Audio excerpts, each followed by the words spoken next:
But before I begin, thank you to all the brave first responders who quickly helped during the storms that hit Nebraska this week. Suzanne and I are praying for all those who were impacted by those storms. When I was governor, we dealt with storms and floods and other disasters. Nebraskans always rebuilt together then, and I am confident the same will be true this time around as well. With that, let's go ahead and continue the call. Today I introduced a resolution designating May as Renewable Fuels Month.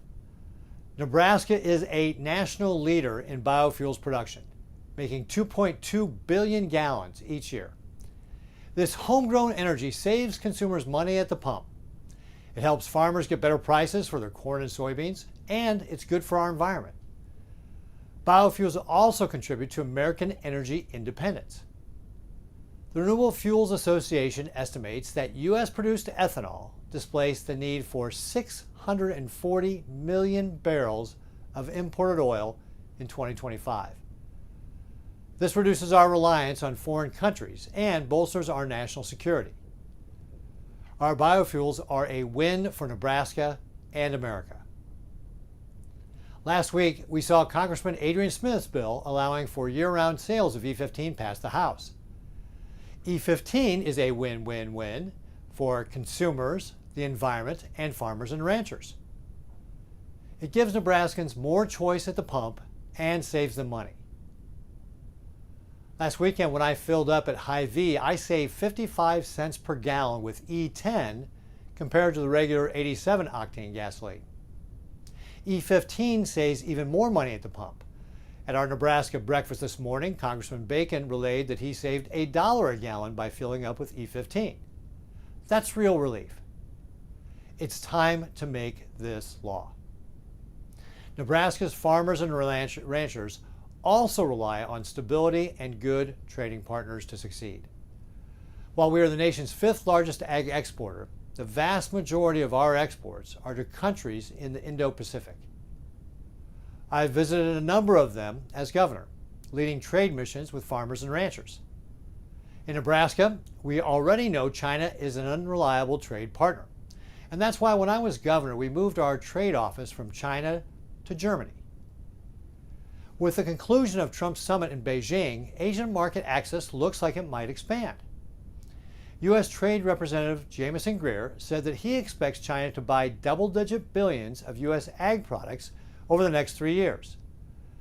That includes at least $17 billion per year of U.S. agricultural products in 2026, 2027, and 2028. And it's in addition to China's commitment last October to buy at least 25 million metric tons of soybeans for those same years, 2026, 2027, and 2028. If fulfilled, this would mean another $9.8 billion in soybeans purchased. It could include also relisting some of our beef exporters that China arbitrarily removed or recommitting to consistent purchases of hides and skins. I hope it's all true. The President and the administration should be commended for getting these initial commitments. But we must also remember that China reneged on President Trump's Phase 1 trade deal once President Biden was in office. It will require strong leadership from this administration and future administrations to hold Communist China to its commitments for our ag communities. But we also shouldn't provide China with outsized leverage. We need to continue to export Nebraska and American products around the globe. To de-risk Nebraskans from Communist China's markets and unfair trade practices and open the door for more trading partners, I've introduced the Market Act this week. This legislation would require the U.S. Department of Agriculture and the U.S. Trade Representative to look at other markets so we can diversify our exports. It would also require the Secretary of Agriculture to provide recommendations to mitigate the threats and trade barriers from Communist China. The Market Act is important because Communist China has demonstrated time and time again that it's not a reliable trade partner. We need to explore new markets to prevent Nebraska farmers and ranchers from being beholden to Communist China. I look forward to working with my colleagues to support this effort. I'm proud to do my part to support Nebraska's farmers and ranchers, and I will continue to be their voice here in the U.S. Senate. They are the backbones of our communities. Nebraska and the nation depend upon them. We need them now, and we're going to need them for generations to come.